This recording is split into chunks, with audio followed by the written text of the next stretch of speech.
Before Dallas and Dynasty, before those huge primetime soaps completely took over television, there was this one show that really started it all. It was about a quiet little New England town that was hiding some seriously explosive secrets, and it captivated an entire nation, changing television forever. So tonight, let's pull back the curtain on the original TV scandal, Peyton Place.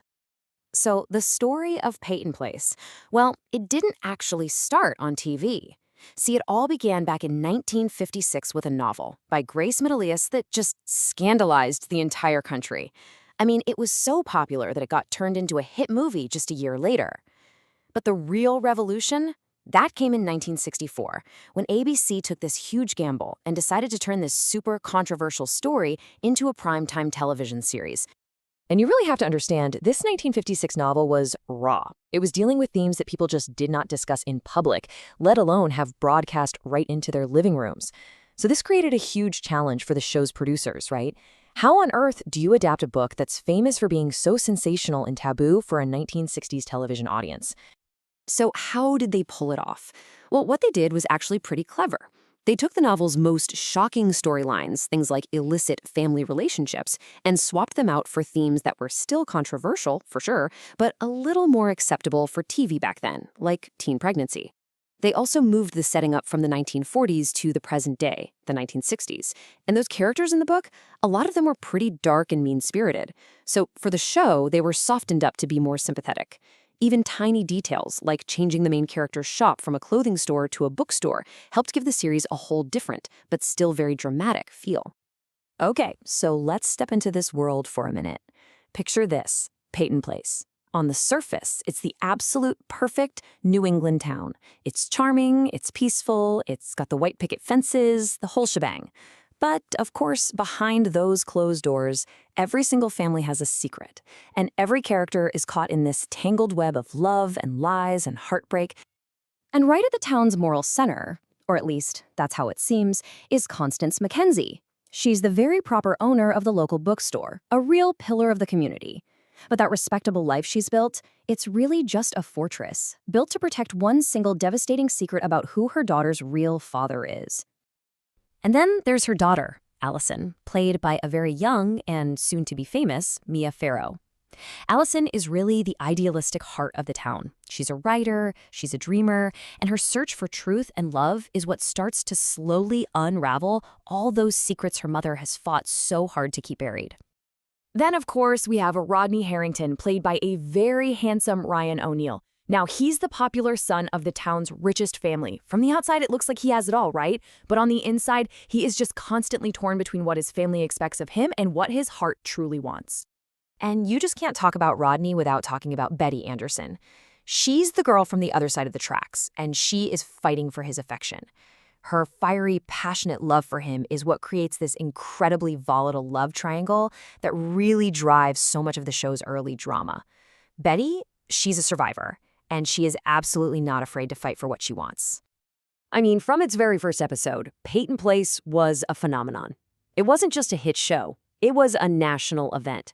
This was small-town scandal at its most elegant, and it just completely woke up American television. And here's what's so interesting about the show's ambition. The producer, Paul Monash, he absolutely refused to see it as just another daytime soap. No way. He called it a high-class anthology drama, and with that, he basically marked the birth of a whole new genre, the primetime soap opera. A continuing story with really high production values made specifically for an evening audience. And the success of this thing was just staggering. Get this, over just 5 years, the show aired a jaw-dropping 514 episodes. It became this constant fixture in living rooms all across America. And if you really want to understand just how huge this show was, think about this. At its absolute peak, ABC was airing 3 brand new episodes every single week. That was just completely unheard of for a primetime drama. It just goes to show how totally obsessed the nation had become. So why was everyone so obsessed? Well, it's because Peyton Place went places other shows just wouldn't dare to go. It tackled these really mature themes head-on. We're talking teen pregnancy, adultery, class conflict, murder trials, even mental health and illegitimacy. These were the kinds of topics that were only whispered about in real life, and you almost never saw them on primetime television in the 1960s. But, of course, like all great dramas, the story of Peyton Place had its own rise and its own fall, and its decline was almost as dramatic as its own storylines. But its influence, its impact on television, that was going to be permanent. So what went wrong? Well, the beginning of the end really started in 1966, when its biggest star, Mia Farrow, left the show. Her character, Allison, literally just walked down a road and right out of town. That was it. Viewers were stunned, and the ratings just plummeted. After that, by 1968, most of the other original, beloved characters were gone too, and suddenly the show that once felt so revolutionary was starting to feel, well, as the critics said, dated. And the numbers really tell the story. In its first season, the show was pulling in over 25.5 million viewers. Just massive. But by season 3, right after Mia Farrow left, that number dropped to under 18 million. And by the final season, it had lost more than half of its audience. The national obsession was definitely fading. But here's the thing. Even as it was fading away, the show's legacy was already set in stone. And this is probably its most important contribution. Peyton Place basically created the blueprint for the modern TV drama. You know that idea of a continuing story in primetime, with those cliffhangers that make you desperate to see the next episode? Yeah, that all started right here. It laid the groundwork for everything from Dallas and Dynasty to even modern shows we love today. So why does a show that ended more than 50 years ago still matter today?